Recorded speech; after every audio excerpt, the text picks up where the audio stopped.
guys! Welcome to CJ's Keto Kitchen on location. We are on our summer vacation at the beach.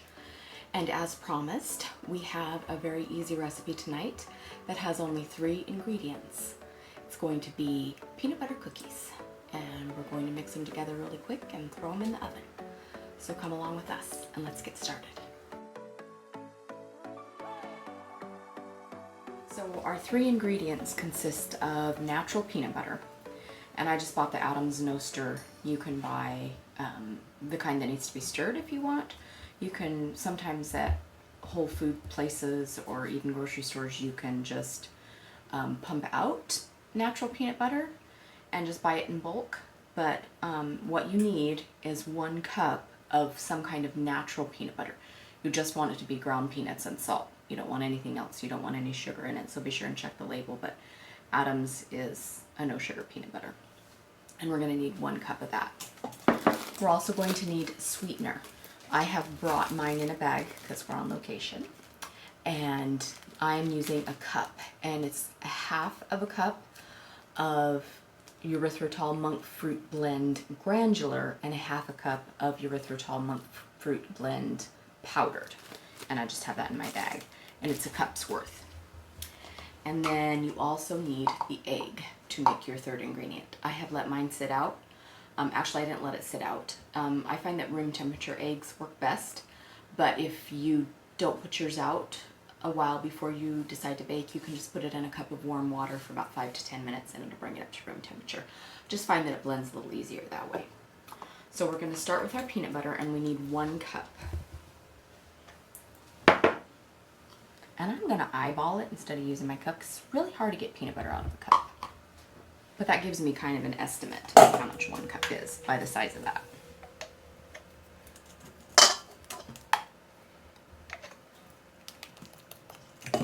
So it's about 1/2 the jar, maybe a little more, of your peanut butter.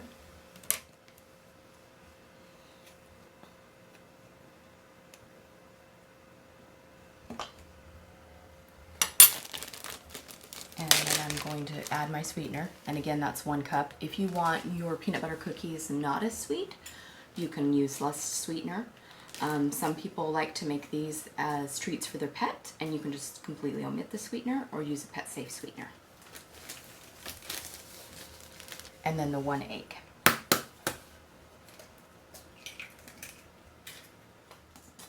And then I'm going to use my electric mixer, or their electric mixer, and we're just going to blend this together, starting out slow.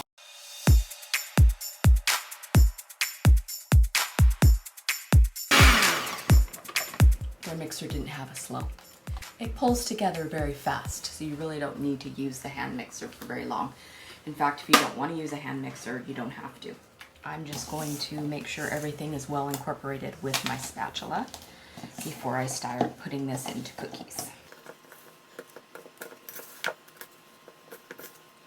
And as you can see by the dough, it's very similar to regular peanut butter cookie dough. So now we're going to take this and we're going to put it on a cookie sheet. And we're supposed to get 15 cookies out of this amount of dough. And I'm going to put it on a cookie sheet, and I'm using a silicone mat. You do not have to have a silicone mat, but you can find these on Amazon very inexpensively. We'll link some below. That's where I got mine.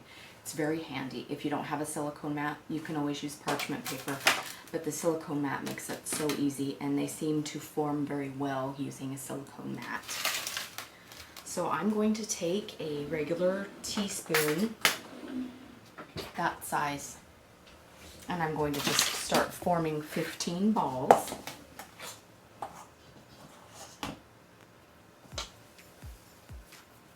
And of course you can make your cookies any size that you want, but we are supposed to be able to get 15 out of this batch of cookies, and that's what the macros will be for, is for 15 cookies. So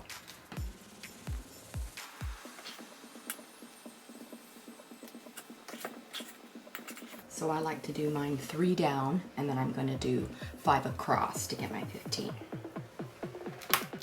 And they don't need to be very far apart because they're not going to expand a great deal when they're baked. So they will stay fairly similar to the size after we put our fork marks into them like traditional peanut butter cookies. That's about the size they will stay when you bake them.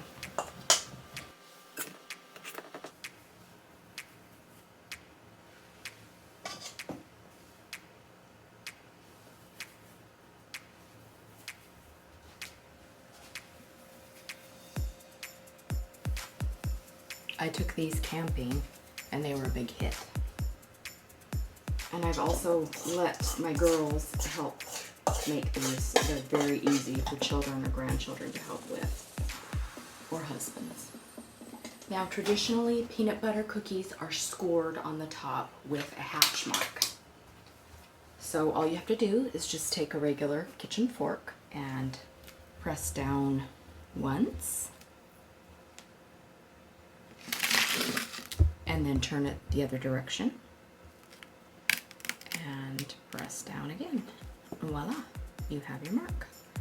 So you just need to go through and do that to all of the cookies.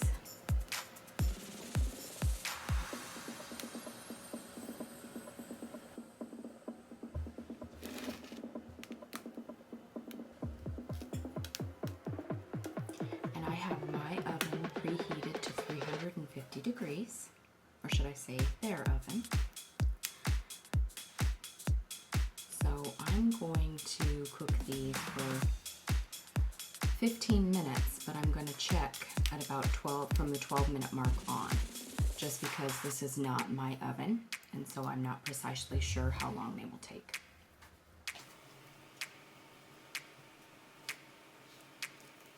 Okay, and that is it. And like I said, they'll stay around about the same size that they are right now. They don't really expand too much. So I'm going to put them in 350. And my cookie sheet is large, so I'm going to have to go in like this, in the smaller oven, and set my cell phone. You see them?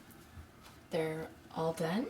It took 15 minutes in this oven, and you can see that they're just slightly brown around the edges. They don't get real brown. You don't want them to get super dark brown.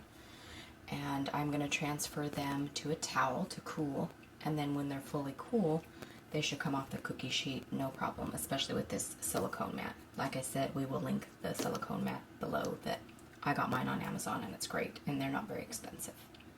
So there's your easy cookies. CJ? Hi. Are you relaxing at the beach? Yeah. Not really. You're a pack mule. Back and forth to the van. Yeah. Get the kites. Get the buckets. Get the Yeah. snacks. Exactly. Yeah. That's the truth of vacation. We were debating whether or not parents actually get to vacate anymore. It's not really. It's all about No. kids. No. Yeah. But would you like to have a cookie? Yes. Okay. Well, they do get really solid, won't they? Yeah. Once they cool, they Almost all peanut butter cookies They are get fairly. really Yeah. solid. Yeah, it takes about 5 to 10 minutes. But they have that nice sandy texture that a traditional peanut butter cookie has, in my opinion. Yep, they do. I wouldn't know that this was Yeah. anything but a peanut butter cookie. Yep. Really good with coffee if you're a dipper. Yep. Yeah. Really good. Good job. Thank you. Bye-bye. Bye-bye. Thanks for joining us tonight, you guys. We hope that you're having a wonderful summer and getting to do some fun things like we are. Thanks for joining us on our vacation. We hope that you enjoyed this recipe and that you're able to recreate it at home with your family or your friends. It's very easy, and we hope that you will share it, even make a batch for your next door neighbor. We hope that you will consider subscribing and hitting the notification bell. We do new recipes every Sunday, and we also have keto conversations on Wednesdays. And if you need any of the macros or other recipe ideas, those can always be found on our blog, and that is cjsketokitchen.com. So we hope that you will come back and join us again, back in CJ's Keto Kitchen, not the beach kitchen. We'll see you next time. Bye.